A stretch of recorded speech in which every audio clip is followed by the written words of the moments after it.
زبور 49 سلامتی کے لیے التجا میر مغنی کے لیے التشہیر کے سر پر داؤد کا مزمور مقدام۔ اس وقت کا جب سول نے لوگ بھیجے اور انہوں نے اس کے گھر پر پہرا لگا دیا تاکہ اسے مار ڈالیں۔ اے میرے خدا، مجھے میرے دشمنوں سے چھڑا، مجھے میرے خلاف اٹھنے والوں پر سرفراز کر، مجھے بد کرداروں سے چھڑا اور خون خوار آدمیوں سے مجھے بچا، کیونکہ دیکھ وہ میری جان کی گات میں ہے۔ اے خداوند، میری خطا یا میرے گناہ کے بغیر زبردست لوگ میرے خلاف اکٹھے ہوتے ہیں، وہ مجھ بھی قصور پر دوڑ دوڑ کر تیار ہوتے ہیں۔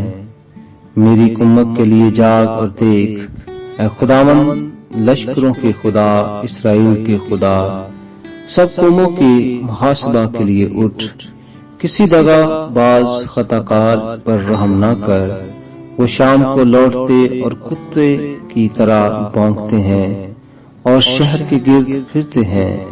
دیکھ وہ اپنے منہ سے ڈکارتے ہیں، ان کے لبوں کے اندر تلواریں ہیں، کیونکہ وہ کہتے ہیں کون سنتا ہے۔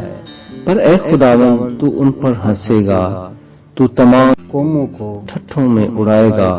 اے میری قوت، مجھے تیری ہی آس ہوگی، کیونکہ خدا میرا اونچا برج ہے۔ میرا خدا اپنی شفقت سے میرا پیش رو ہوگا۔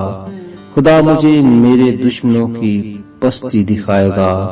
ان کو قتل نہ کر، مبادا میرے لوگ بھول جائیں۔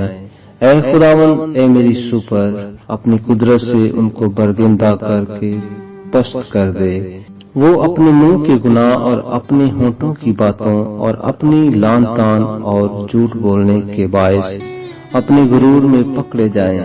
قہر میں ان کو فنا کر دے تاکہ وہ نابود ہو جائیں اور وہ زمین کی انتہا تک جان لیں کہ خدا یعقوب پر حکمران ہے۔ پھر شام کو وہ لوٹیں اور کتے کی طرح بھونکیں اور شہر کے گرد پھریں، وہ کھانے کی تلاش میں مارے مارے پھریں، اور اگر آسودہ نہ ہو تو ساری رات ٹھہرے رہیں۔ لیکن میں تیری قدرت کا گیت گاؤں گا، بلکہ صبح کو بلند آواز سے تیری شفقت کا گیت گاؤں گا، کیونکہ تو میرا اونچا برج ہے اور میری مصیبت کے دن میری پناہ گاہ۔ اے میری قوت، میں تیری مدح سرائی کروں گا، کیونکہ خدا میرا شفیق، خدا میرا اونچا برج ہے۔ آمین۔